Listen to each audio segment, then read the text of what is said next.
Enough, abbastanza. Still, ancora. In front, davanti. Behind, dietro.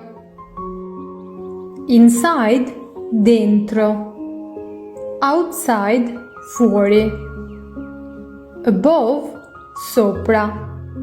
Below, sotto. Near, vicino. Later, dopo. Already, già. Badly, male. Not yet, non ancora. Never, mai. Often, spesso. Almost, quasi. More, di più. Rather, piuttosto. Soon, presto. Earlier, prima. Late, tardi.